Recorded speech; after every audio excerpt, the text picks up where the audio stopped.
are listening to a free version of Majority Report with Sam Steeder. To support the show and get another 15 minutes of daily program, go to majority.fm, please.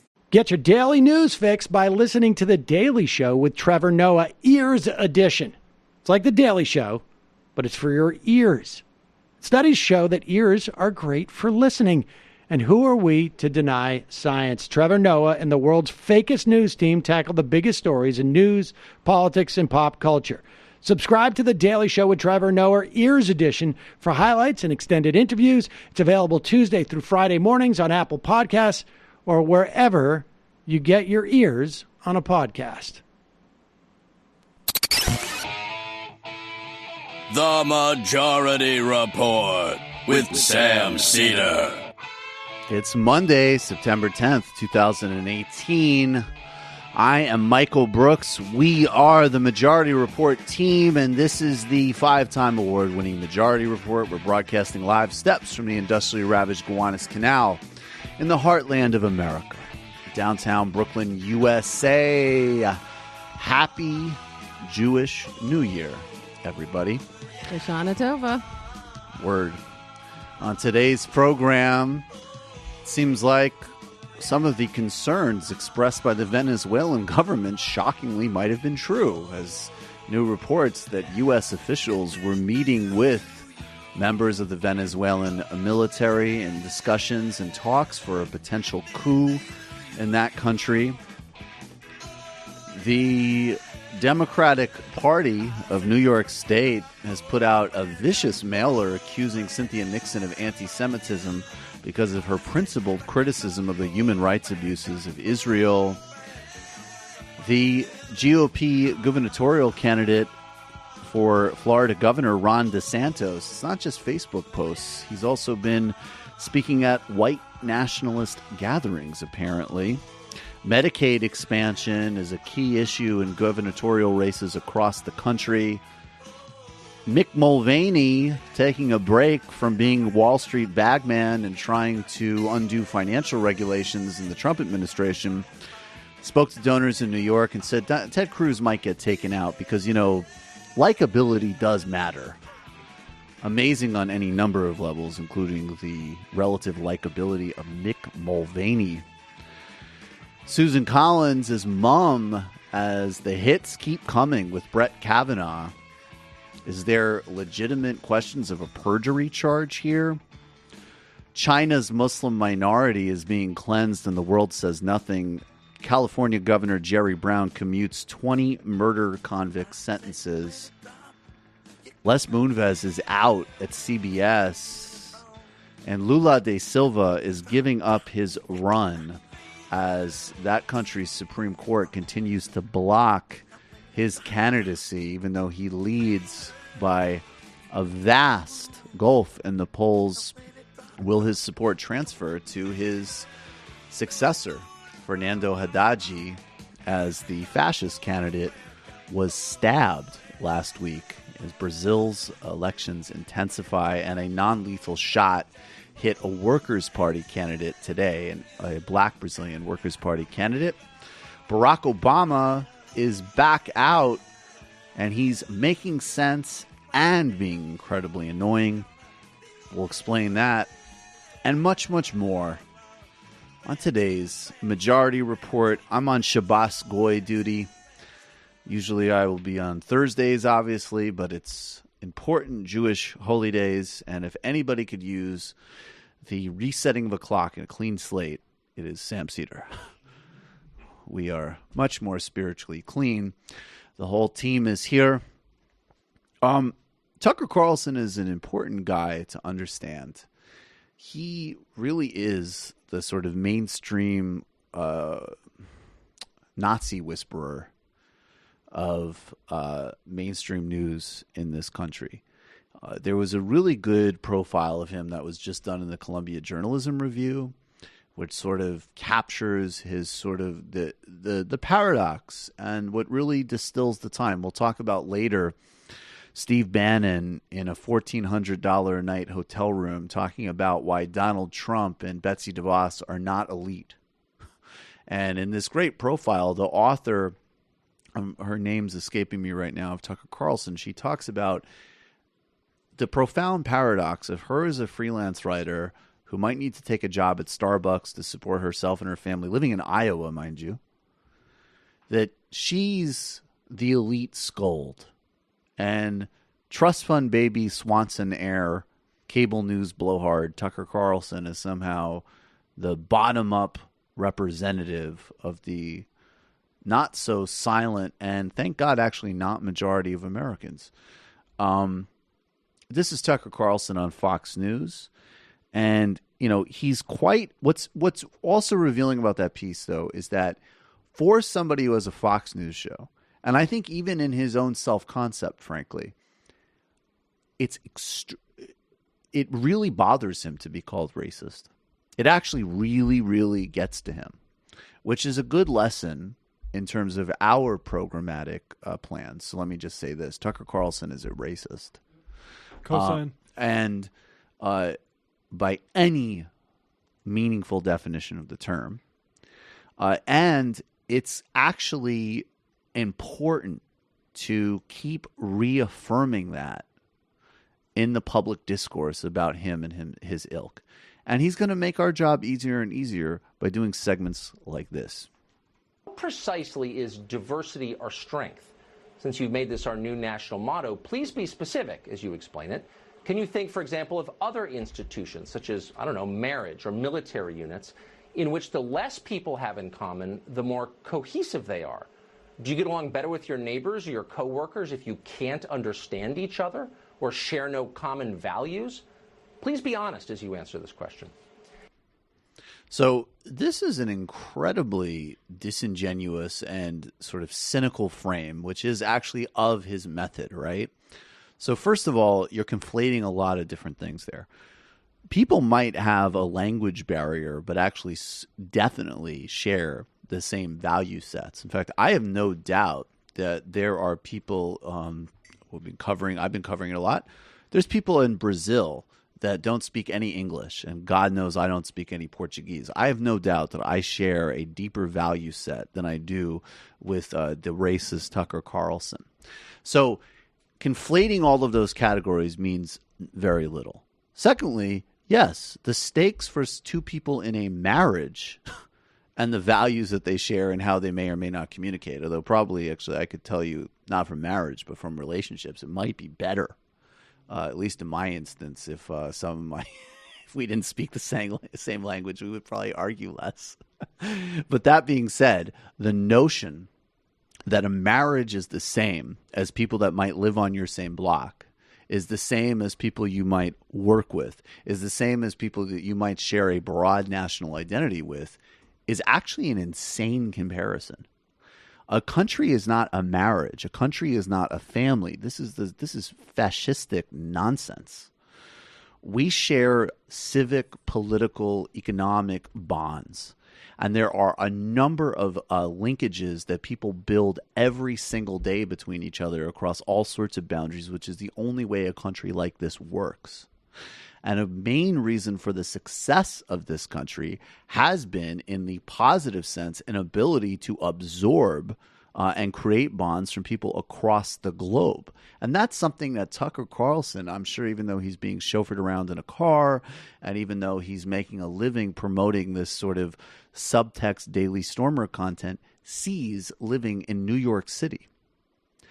But it's a good illustration of, in a way, those are sort of unanswerable questions because they're designed to be unanswerable. Like, we can pick apart how ludicrous they are because of the comparisons he's drawing. But more broadly, yes, cohesion's a good thing. And you're reducing cohesion to language or culture, which is ridiculous. Ridiculous. Yeah, he wants to mention other sorts of institutions where we look at diversity. How about something like baseball, where it's proven that culture is maybe less relevant to getting along and cooperating than, being a good baseball player? That's why, like, my cousin plays minor league baseball. Like, he can't converse fluently with half of his teammates. But they know how to play the game. But they know how to play the game together. Well, and we also saw that great footage of the gentleman who lost his job, in fact, but at the UPS site, A black guy who saw all of the Mexican people walking off of the job site. You didn't need to precisely understand everything that everybody was saying in order to get who was in solidarity with who and what the right thing to do was. Well, that's what these people are afraid of, right? Yeah, there's no doubt. They don't want us to have cohesion among the working class. So they're going to pretend like we can't while they enjoy the fruits of a cosmopolitan city and society. Like, if he wants to put his money where his mouth is, he can move to the middle of the country where everybody's white. There's no doubt. But as I say, it's also just that rhetorical trick where, you know, and you see this like with Jordan Peterson a lot, right? Like, or anybody of that ilk. It's like you might make very abstract truisms. Like, in a world with no history, no context, no politics, nothing, right? Like, we're all just a blank slate, ironically, for the people who are constantly suggesting that the left believes we're just pure blank slates. These people want us to be political and historical blank slates. We don't know anything. There's no context for anything. There's no understanding of anything. Would you just treat everybody the same way, right? Would you repossess some land in South Africa just without knowing anything, right? There's no history, there's no background, there's no context. Yeah, probably not, right? Or should everybody be treated equally in some type of abstract way? Sure, I guess, whatever that means. Is cohesion an important thing? Yes. Arguably, Tucker Carlson, by promoting these conspiracy theories and nonsense and attempting to connect crime with immigration, by telling these fantasy narratives about America and culture, I would suggest he's undermining cohesion. I think there's a lot of cohesion that actually already exists in this country amongst people through bonds of work and community. And for normal people, it shouldn't freak you out and set off alarm bells and anxiety because, you know, God forbid you hear another language being spoken, or somebody might practice a different religion than you, or there's different food being cooked by you. Normal people don't get triggered by this. And there's actually cohesion around that. So you, by feeding these conspiracy theories and this division and these fantasies, you're creating a lack of cohesion. And you're, you know, again, when you're dealing with people of this political ilk, just be aware that all these word games are disingenuous. It's not a sincere proposition. Even if it was a sincere proposition, as I've said a million times, there can be community and civic initiatives to create, you know, dialogue between cultures, to figure out a community is really changing. Maybe it was monochromatic 3 years ago, and now all of a sudden there's a lot of new people in this town from different parts of the world. What does that mean for this community? How do people dialogue together? How do people create space for each other? That's totally valid. He's not talking about any of that. He's just giving you broad generalizations with stupid comparisons. Who you marry is not who you have to live in a community with, okay? In your own choice of who you marry, you can be as narrow-minded as you want to be. That's not your civic and political responsibility. Your community is. And it's an insane comparison. Anytime people start talking about family as country, your fascism bells should be just not a faint echo. That is it. Yeah, that's some blood and soil shit right there. That's blood and soil shit right there. Exactly. Tucker Carlson's a racist. Did anybody know off the top of their head Tucker's middle name? No. So it's, like, it's in here, I think. Is it Swenson?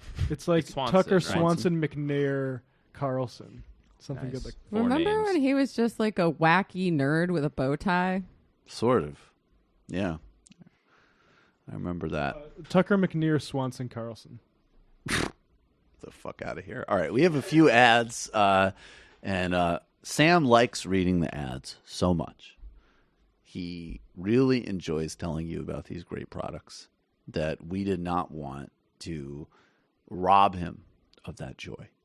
So here is Sam, and I also think it's funny that he made Matt stay late on Friday to record these things.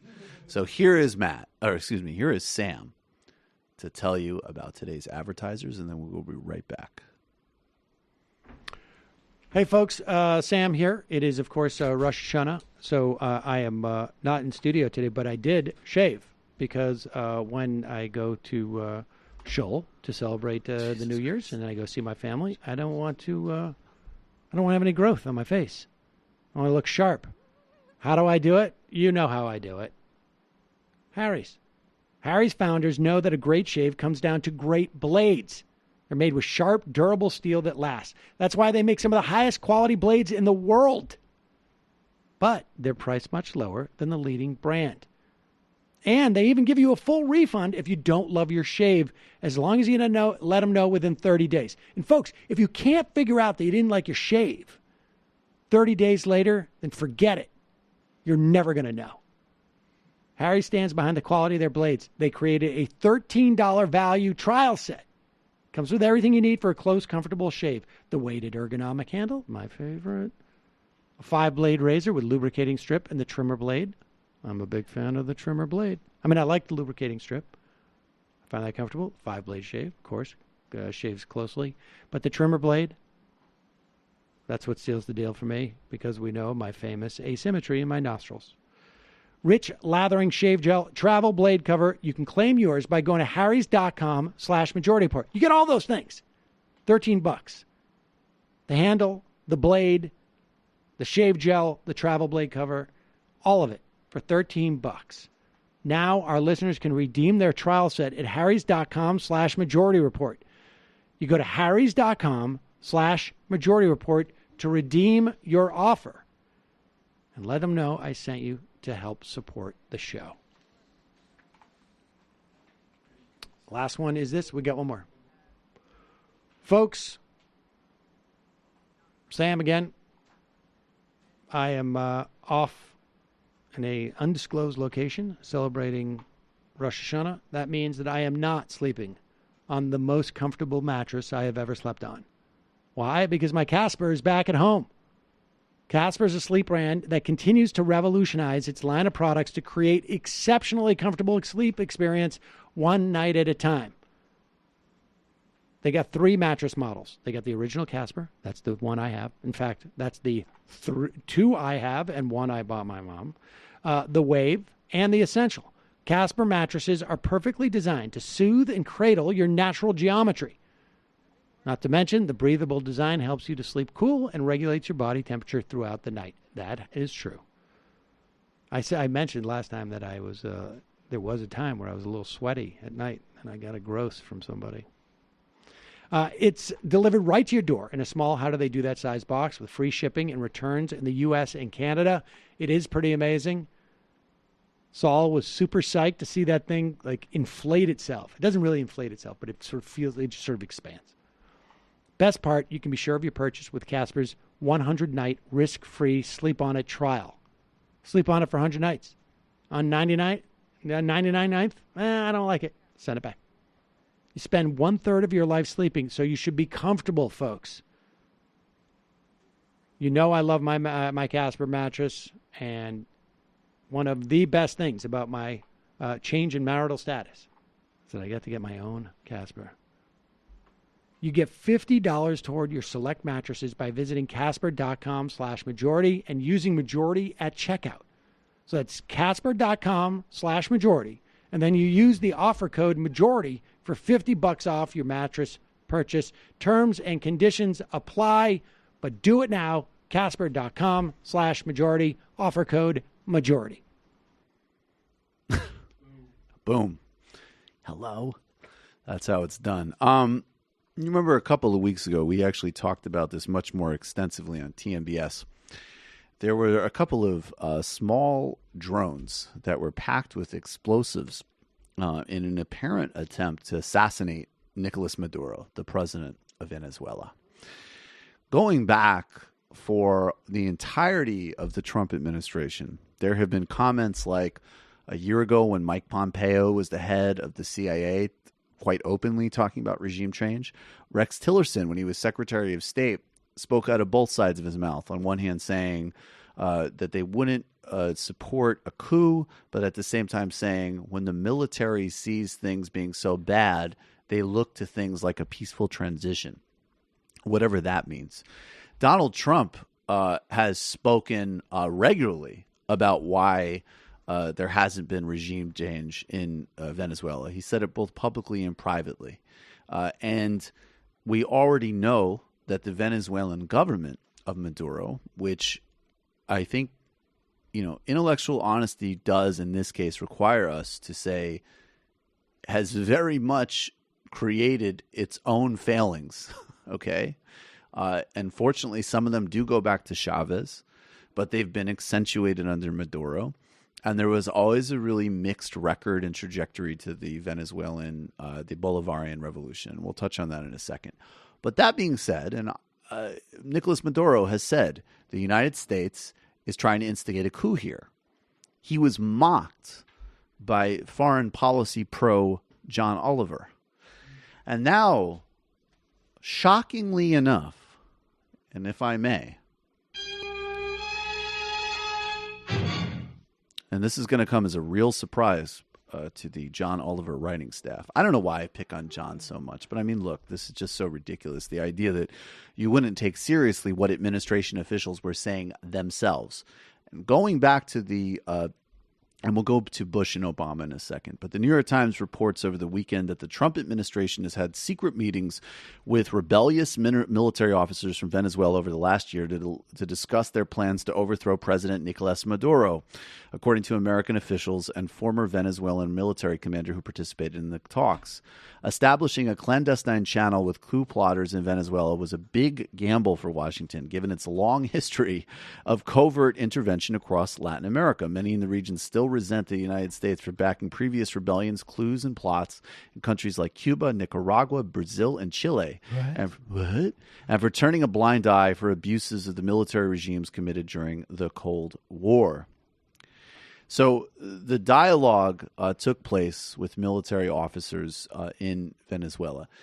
It's really important to note that the sanctions regime that we have on Venezuela is obviously, along with decision-making by the Venezuelan government and also by the oligarchs in Venezuela, are doing two things. They're targeting the economic activities of the population.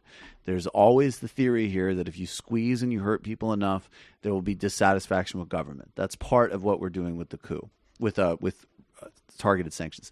The other part of the U.S. sanctions regime is almost micro-targeted to disrupt the businesses and the influence of the military to help facilitate a military intervention.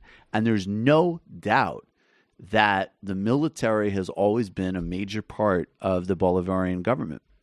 Chavez came from the military. He initially tried to gain power in a left military action, which failed. He was then elected to the presidency democratically in the late 90s. And there were those two trajectories from the start. He used he used nationalization and we'll get to that tweet in a second, that's perfect, to nationalize industries. He definitely cut poverty. He created key redistributive policies during his time. He also concentrated power. He also clearly did and engaged in some legitimate and well-documented human rights abuses. He also clearly did not create a political culture with a good enough successor, right? And like a sort of broader training to keep a political project going. And he rode, to some extent, an oil and commodity boom that wasn't set up for sustainable trajectory. And I'm going to quote now, this is actually from Noam Chomsky in 2017, speaking to Amy Goodman. She asks, what about Venezuela? Noam Chomsky says, Venezuela is really a disaster situation. The economy relies on oil to a probably greater extent than ever in the past, certainly very high. And the corruption, robbery, and so on has been extreme under the especially after Chavez's death. So if you look at it, it still has, if you look at, say, the UN Human Development Index, Venezuela still ranks above, say, Brazil. So it's fine. There are hopes and possibilities for reconstruction and development, but the promise of the early years has been significantly lost. So that's the political context we're in. And of course, from a simpler perspective, obviously we would have to oppose and should oppose all U.S. efforts and interventions to destabilize and undermine the Venezuelan government, which are ongoing.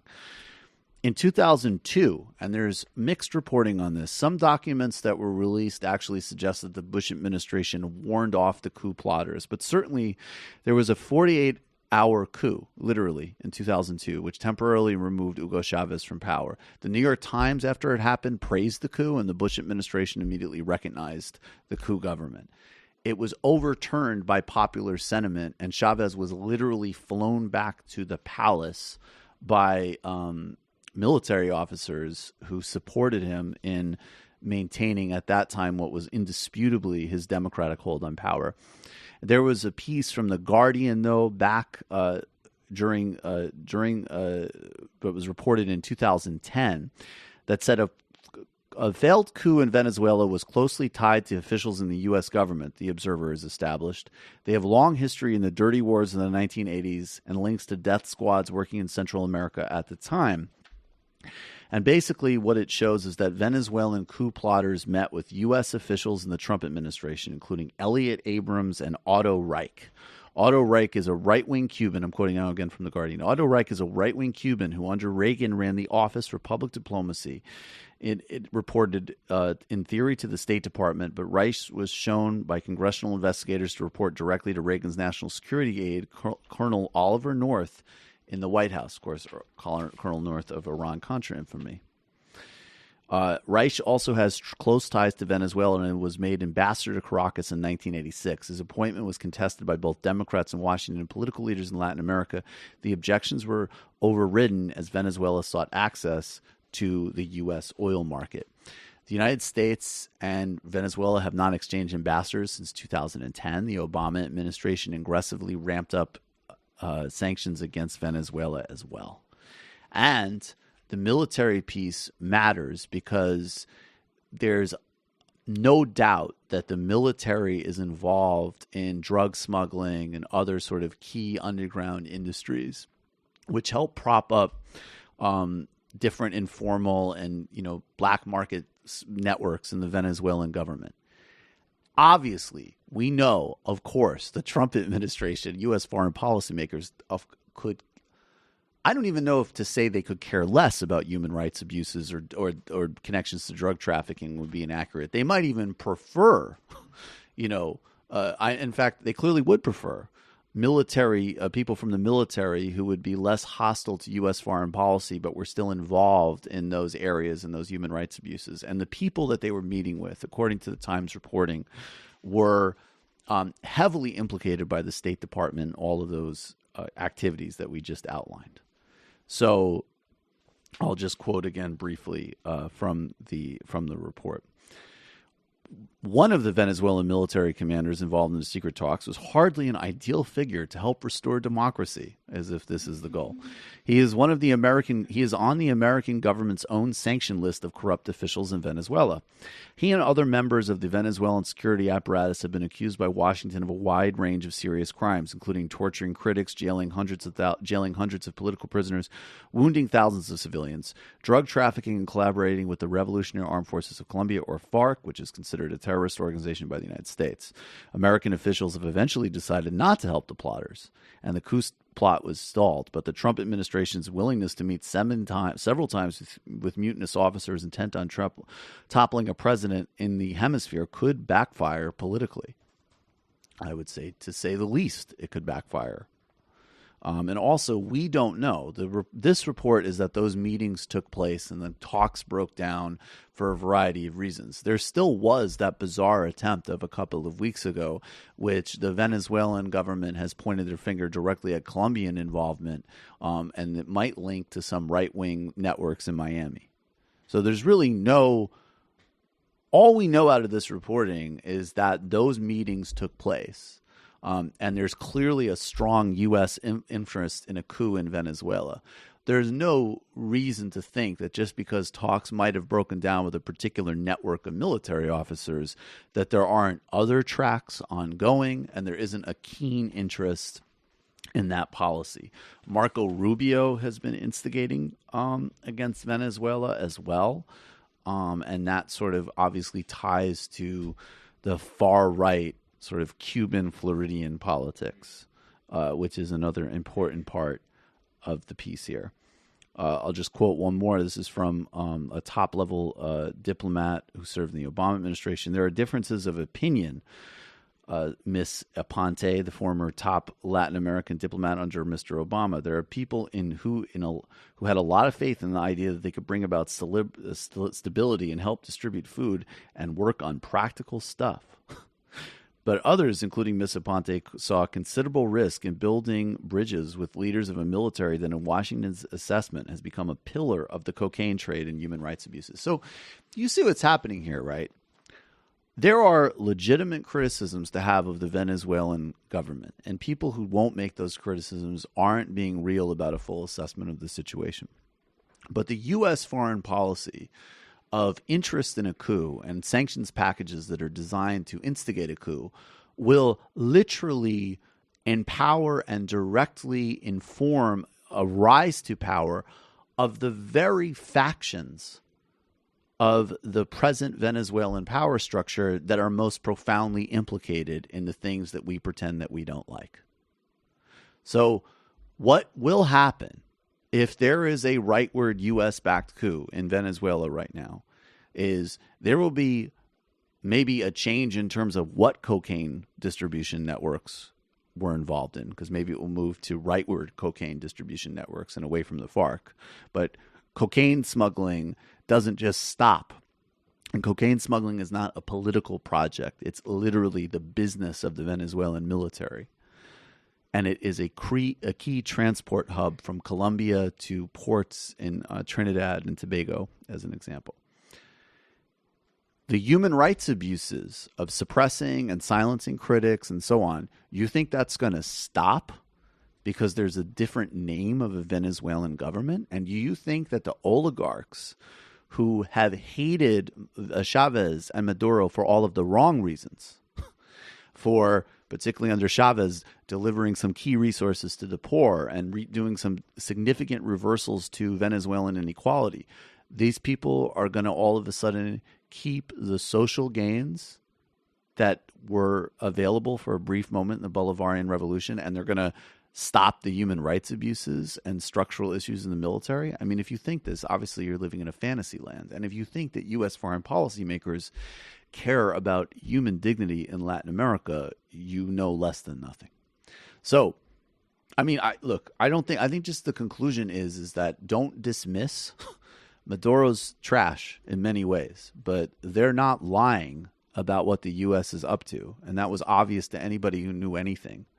And the alternatives that will come through a military coup will empower, undoubtedly, the most retrograde parts of this power structure and delegitimize and destroy and probably wind up killing and putting in jail what small remnants remain of progress of what came out of what was once really a very promising political experiment, which unfortunately was flawed from the beginning. But again, in the relative politics of Venezuela and Latin America, if you had a left perspective, you at the very least would be sympathetic and interested in what Chavez was attempting, while being skeptical of his obvious authoritarian tendencies from the beginning. So here's the question. Yeah. If we had a foreign policy based on, say, human rights and not capitalist imperialism, is there anything we could do to make the situation better, or is the only thing to do just to keep our hands off? Well, if you didn't, I mean, I think there's no doubt if they didn't have economic sanctions, it wouldn't be as pressured, right? Like, I mean, if you had resources flowing, it wouldn't be as pressured. I also know, I think they had to pull them back, but Cuba helped Venezuela a lot when they sent doctors and other medical professionals there during the Chavez era, which really helped like ramp up their health services. Cuba's quite advanced in that area. So maybe we could do things like that.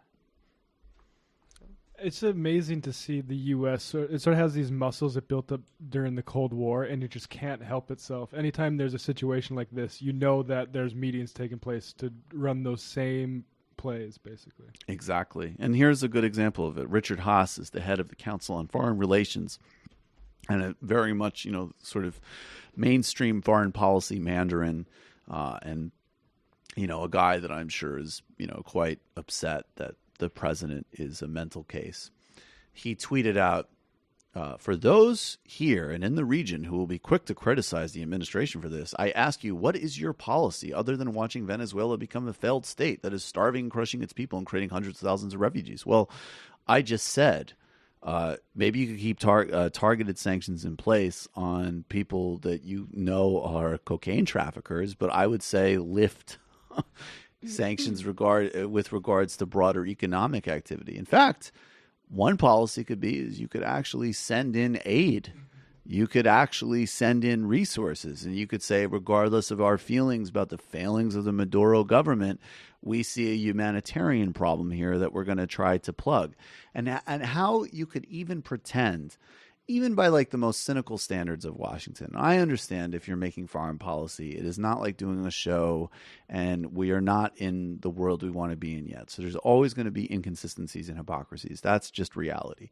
But the notion that you're tweeting sympathetically about meetings that all had to do with instigating a military coup with people that are complicit and help create the situation you're talking about, in the same week that the Trump administration has cut off, I believe, $25 million from East Jerusalem in just a pure move of just being capricious.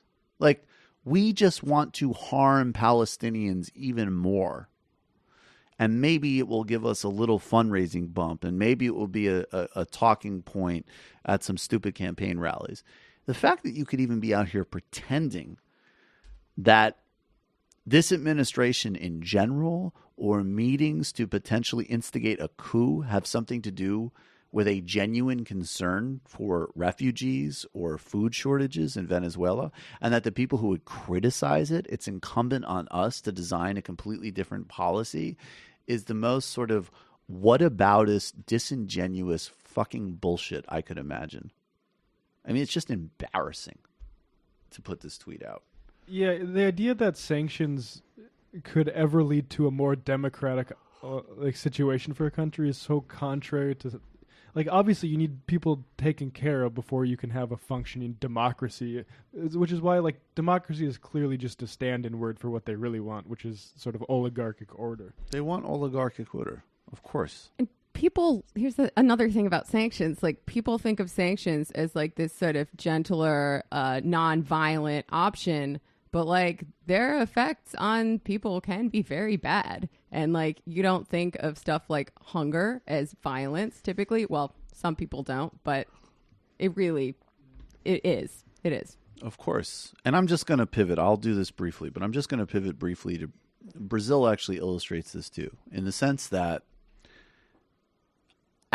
under the leadership of the Workers' Party and Lula da Silva, not only were between 30 and 50 million people taken out of poverty, hunger was considered to not be an issue in Brazil anymore by the United Nations. It was taken off the table. It doesn't mean that there was still not a lot of poverty, still not a lot of problems, but there were massive social gains.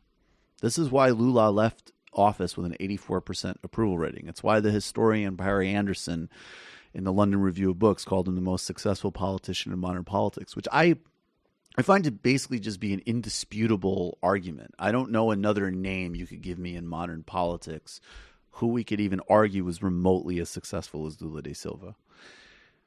Under the Michel Temer government, which is the current austerity government, which came to power through removing Dilma Rousseff from office because of what were essentially accounting tricks that they didn't like, not even anything criminal.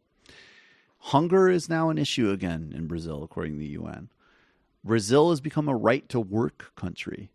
Poverty is increasing. All of the social indicators are going in the wrong direction.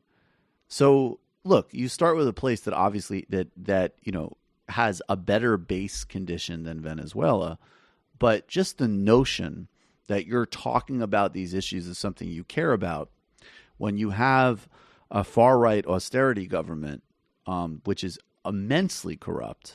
Another police investigation was actually opened against Temer just last week. And Brazil's Natural History Museum burned last week. And part of the reason that the fire couldn't be taken care of was because I believe some of the fire hydrants didn't have water in them because of budget cuts. So What, you want water in them all the time? you want water in them all the time? That's super socialist and inefficient. So the Supreme Court of Brazil has ruled again and again. Lula is not going to be able to be on the ballot, even though he is the one who would almost get to 50% and win in the first round and definitely defeat the fascist candidate Bolsonaro. And I want to remind everybody, there's other investigations, there's other questions. I think more broadly, the fact that Brazil has the second most money spent in campaigns after the United States says a lot about how this country works. And a lot of the broader corruption that might have been implicated in the Workers' Party really did have to do with funding campaigns and the price to pay to actually engage in power. And there's no doubt that, Lula and Dilma were not a boy and Girl Scouts, right? But they actually wielded power to advance human well-being, which is still the basic dividing metric in my mind. And what they actually have put him in jail for, what he is serving a 12-year sentence for before all of his appeals are being exhausted, and what is excluding him from a participation in an election he almost definitely would win, is a condo, a beach apartment, of which he does not own the lease to. It is not clear that the ownership was ever transferred to him. And almost all of the testimony is from a business executive who wanted a shorter jail term for himself. And he has literally been convicted of unknown doings. So that's it. That's the case. I'm not saying that the guy is perfect. I'm not saying that other information might not come forward. But that is literally the case from which the Brazilian judiciary is blocking the most successful president in Brazil's history and in modern politics from running and defeating a fascist and taking Brazil out of an immense crisis, of which he clearly is the one who, ironically, by any actual global standard, this would be an example of a actual moderate defeating a fascist, which is what all these resistance and responsible people types say they want all the time. So hopefully the support will transfer to Fernando Haddad, the former São Paulo mayor. But the Brazilian military keeps making some very weird threats about what they might want to do in the election. And I wonder where all this rhetoric about human need and democracy will go then. Barack Obama, he's back on the town. Do we want to start with the yay or the nay? All right, we'll start with yay. This is President Obama. He gave a speech on Friday. If you recall, if you were watching the Majority Report, you'll recall that not only did he eviscerate the Trump administration, this guy is so good, he almost made Judy Gold bat for the other team. Hitting the back walls. Yeah, hitting the back walls. This is Barack Obama, and this was really important and very well stated. This is Donald Trump, and we've been saying this, and everybody who's really an analyst of these things has been saying this for a long time. Donald Trump is a symptom, not the cause. Each time we've gotten closer to those ideals, somebody somewhere is pushed back. The status quo pushes back. Sometimes the backlash comes from people who are genuinely, if wrongly, fearful of change. More often it's manufactured by the powerful and the privileged who want to keep us divided and keep us angry and keep us cynical because that helps them maintain the status quo and keep their power and keep their privilege.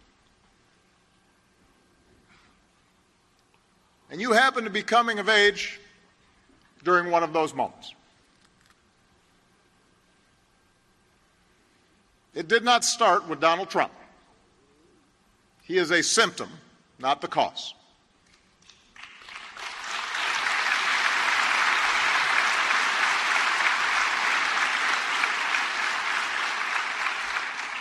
He's just capitalizing on resentments that politicians have been fanning for years. A fear and anger that's rooted in our past, but it's also born out of the enormous upheavals that have taken place in your brief lifetimes. So that's 100% right. I mean, there really isn't much to add to that. He's right about everything from the turmoil and upheaval of the time, which, look, if we want to spell it out, obviously is driven by capital, and it's driven by inequality, and it's driven by mass technological changes with no corresponding advancements for labor and social cohesion. But he is absolutely right that rightward politics, elite politics, is built and predicated on dividing people through demagoguery and other types of division, so that the real sort of arrow of focus is not on addressing structural problems of power. He's 100% right, and it's beautifully put. Yeah, I just wanted to underline the more often than he said it's manufactured by those from above than a real divide. And I think that's, like I've often said, I don't think we have a divided people. I think when people talk about how divided the voters are now, that's not the real issue here. The issue is we have a lot of different concentrated capital centers that have a very different idea of which direction they want the country to go, and they're fighting this out. That's exactly right. And I think that there's also, that's why you need to look literally at like a Jane Mayer book on the Koch brothers and on all of these oligarchs that fund these things. Nancy McLean, because literally that is the money, the mechanism through which, even when things are more organic, like part of the Tea Party was definitely organic. There were definitely people that really were freaked out, mainly racially and culturally. But the propaganda set that they have in front of them, the talking points about Obamacare, the fantasies about Medicare and Social Security, like that was all provided to them by the radio shows, by the websites, by the AstroTurf groups that are all funded by the oligarchs. So even when it's like, okay, there's a genuine sentiment behind it, and if it's on the right, the genuine sentiment is always basically going to be driven by bigotry and social freakout. And then the talking points, whether it be healthcare or immigration, are provided and preset by websites and other propaganda organs that are funded. I mean, look, we could agree that probably the Breitbart Trump continuum is probably the closest to some type of like actual uprising of the worst America has to offer, and it's real, and it's genuinely rooted in racism and sexism and misogyny and freaky outs about the change of America. And the talking points and the template for them to operate is still a website that was not a successful business model and was funded by a dangerous weirdo oligarch family in Long Island. And that's where the talking points come from. That's where the context comes from. It is always manufactured. This is all true, but I still don't think he's ready to accept any blame on the part of, say, globalized neoliberal capitalism, bad trade deals like NAFTA and the TPP, which he promoted on late night television, and not to mention how Obama dealt or did not deal with the banks in the aftermath of the financial crisis. Definitely. And this is feeding the fire. Of course, 100%. And until that part is reckoned with, and look, Obama did, I'm a better late than never person. So he came out and he said, raise the minimum wage, Medicare for all. He endorsed Elizabeth Warren's workers board thing. Great. Nice. If he wants to go out and use his charisma and rhetorical skills to promote those policies during the fall, awesome. We should welcome that and appreciate that. And even also the worry like, oh, well, Trump wants this. Well, okay, Trump wants this, but 25% more Americans like Barack Obama than Donald Trump. Barack Obama is a superior human being in every way, shape, or form to Donald Trump. Donald Trump would not have won an election against any other candidate besides Hillary Clinton, to be blunt, okay? So I'm happy with that contrast. We need to have our own – everything you just said about Obama is 100% true, and that's why fundamentally the neoliberal course, the center-right course is not going to get us out of our predicament. But within that continuum, there's a difference. Emmanuel Macron is in France still trying to gut the French model and neoliberalize. Barack Obama is coming out and saying Trump is a symptom, not a cause, and Medicare for all. Great. That means he's tacking in our direction.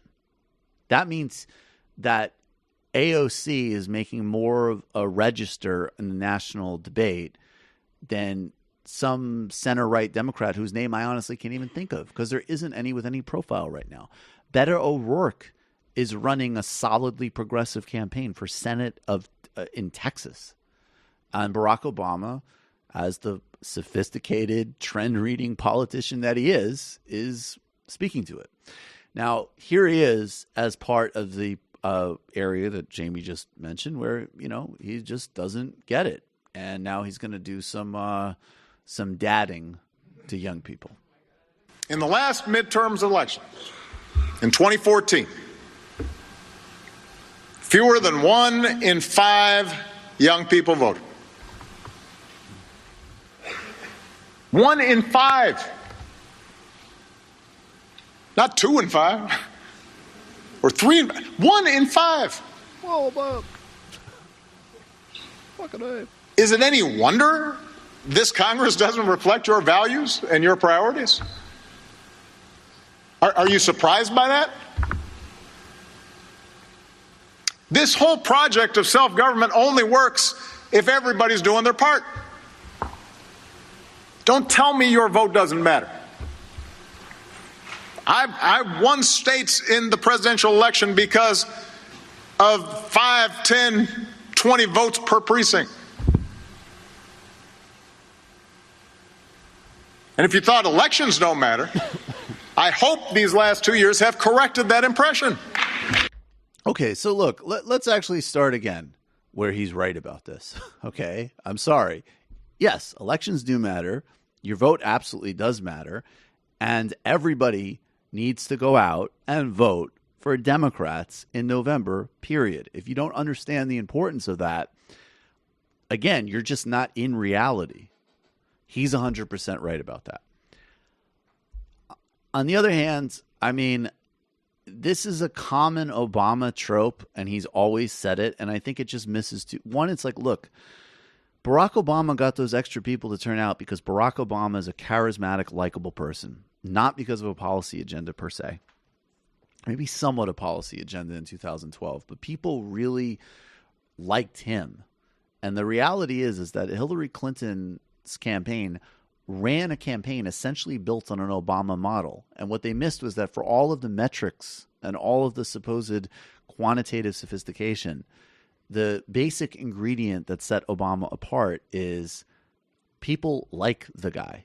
Unless you're a weirdo or a racist, right? Or both. You like Barack Obama. What's not to like? And so even with Mitt Romney, there were crazy polls where people said, oh, well, we trust Mitt Romney more on the economy. We trust Mitt Romney more on military issues, which are, I mean, just made no sense. But then there would just be this vast gulf on who's looking out for me as a person. And Obama just crushed him. And if you don't have that personal asset set, you cannot run the same campaigns. And then more broadly, dude, I don't know, man. You made some nice steps in some directions, okay? There's more people on Medicaid because of you. There was a stabilization of the crisis because of you. But I'm sorry, and particularly when you're lecturing young people, you didn't talk about universal student loan forgiveness. You didn't say that the first job right now is not to kind of faint to austerity as you did in 2009 and 2010, but to get more and more stimuluses going so that we can not just stop the bleeding, but actually get people in employment. You have a whole generation of people that actually went out and enthusiastically voted for you in very high margins relative to what they normally turn out, that have wage stagnation, depreciated a job and life prospects across the board. And of course, that goes back well before Obama, and the seeds of it go back to Reagan and deregulation, and they're accelerated by Clinton and Bush. But you didn't reverse the tide on that. You did not. That's objective reality. You were playing around with cutting Medicare and Social Security, trying to make John Boehner's drunk ass make an agreement with you, not focusing like a laser beam on the student debt crisis and youth employment. And unless you did that, it's really not time for, come on, young people. Yeah, it's just who's in the audience for that, right? Yeah. Those 1 in 5 people who voted are probably the 1 in 5 that are going to actually give a fuck that you're giving a speech now. They're the right? 1 in 5 people tweeting, oh my God, I miss him. It was my first vote. Oh my God. Yeah. Like, we already know that. You're not doing anything. I watched Pod Save America guys on Colbert. It was Yeah. from August. I don't know why I watched it. I don't know why either. But they talked about the Omarosa book and Andrew Cuomo, or the Governor Cuomo gaffe.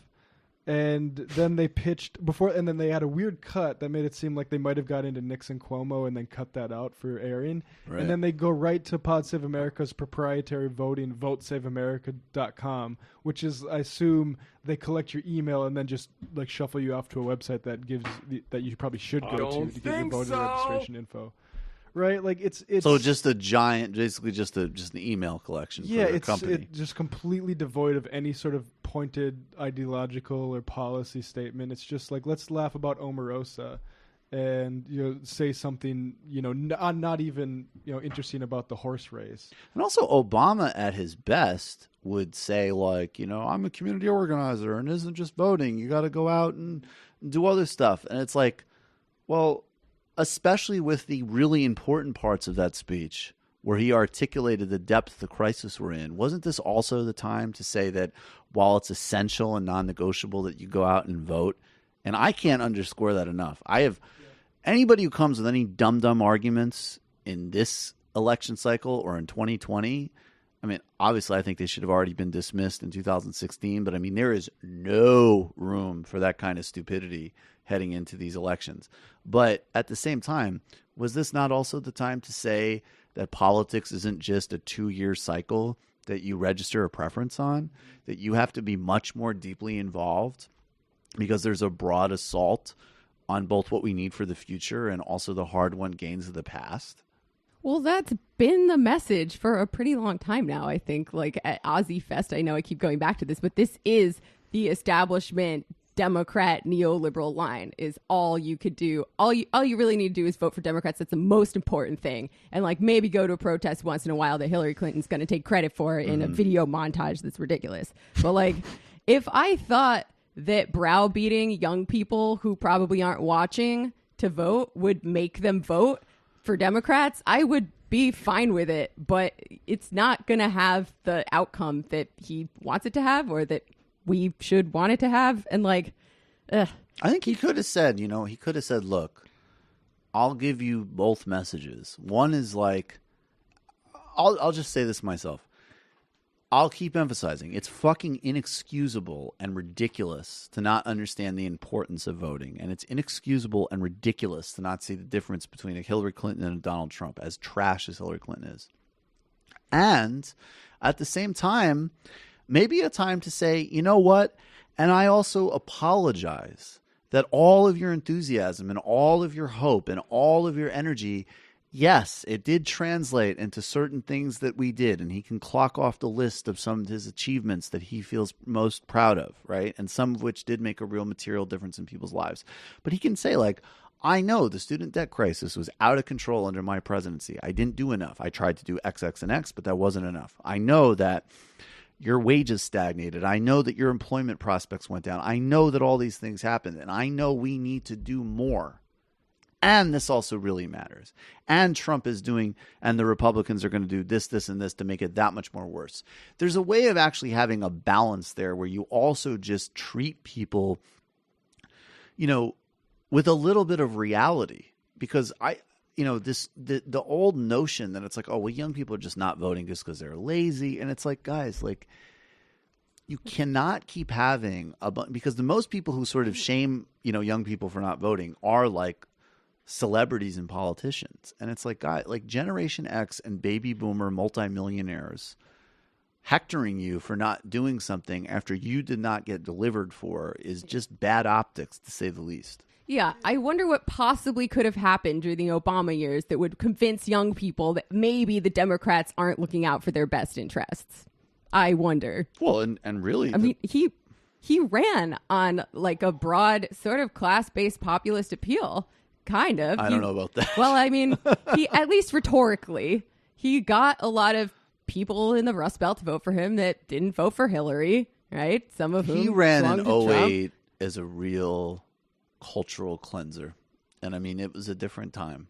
Like, it just was a different politics. And I think one way in which we've gotten better, particularly in Democratic voters and generally, is I don't think, like, even look at, like, now Cory Booker doesn't have Barack Obama's talents, but, like, I'm sure by all inclinations he'd want to run that kind of campaign of, like, we're just going to do better and come together. And everybody's going to be like, yeah, whatever. What's your plan on healthcare? That wasn't what was going on in 08. Well, he certainly he did a better job than Hillary did at it. Let's just say, of course, which is like a very low bar. That's like comparing like LeBron and the guy that we played that was like in the Spanish league. Like. Then he came in and he couldn't even pass card check. Yeah. So then when Hillary comes in and she's running an even more like leading with our values, where Trump is bad, that kind of campaign, like of course people aren't going to fall for that.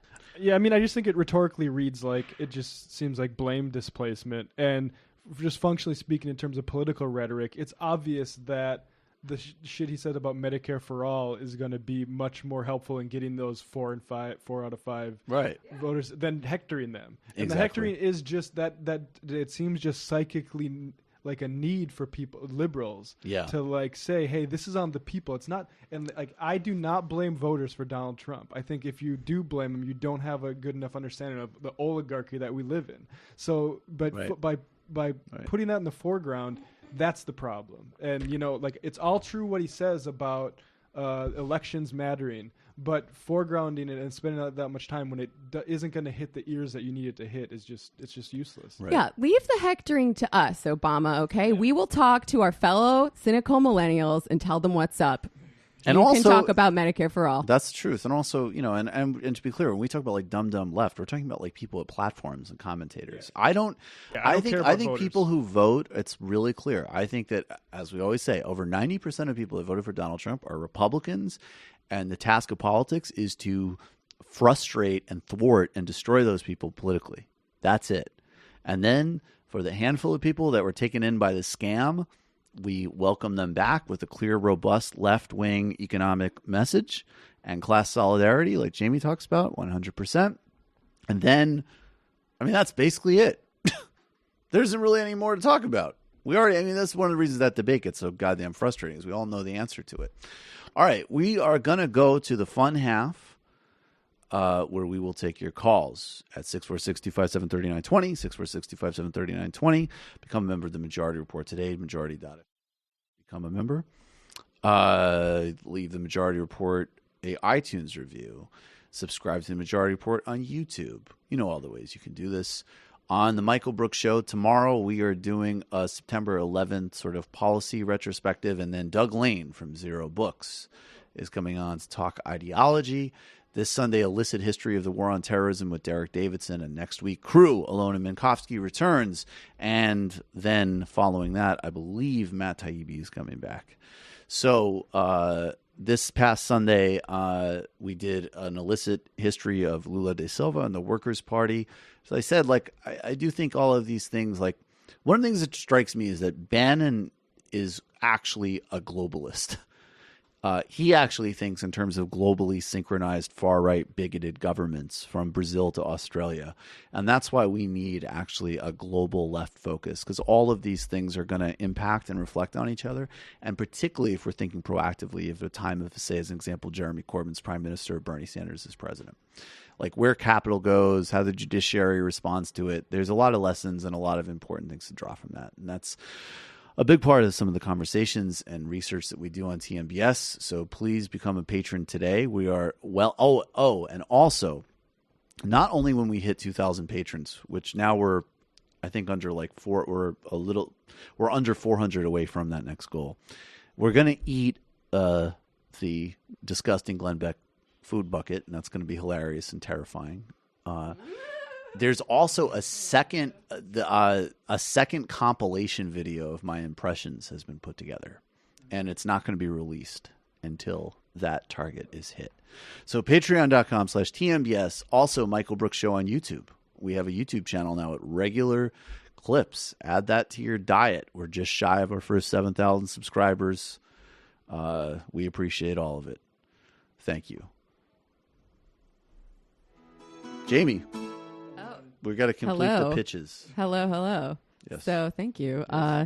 We have just released a new, I'll call it a segment of the Antifada called History is a Weapon, which is the first installment of our new series about history and theory, in which, in this one, Sean really breaks down what historical materialism is and how it is a powerful tool for understanding capitalism, not as an ahistorical force of nature, but an economic system, a system of production that arose from a unique set of historical conditions and material conditions in history, which, clearly points us, I think, in the right direction in terms of how to fight and dismantle it on a very pragmatic level. Also, we just recorded an episode yesterday with comedian Jake Flores. And in this episode, we talk with Jake about this week in Elon Musk, how Jake became a socialist, the relationship between comedy and politics, being a socialist in a very competitive and individualistic and sometimes crazy-making industry, and comrade Keith Cocaine Hernandez. Check it out, folks. That'll be out on Wednesday. Literary Hangover, two things coming up. We're going to do Scarlet Letter. Sweet. And also Corey Robbins' The Reactionary Mind. Oh, that's a very good book. We're going to start veering into some of the more, the things people need in their canon of sort of left progressive literature. I like it. And that's the first choice, because it's been a while since I read it, but I think there's a really good Scalia takedown in there, if memory serves. And so we're just going to get into that stuff. So dancing. Yeah, exactly. Scalia. Check it out. Patreon.com/literary hangover. All right, perfect. We'll be right back. See you in the fun half.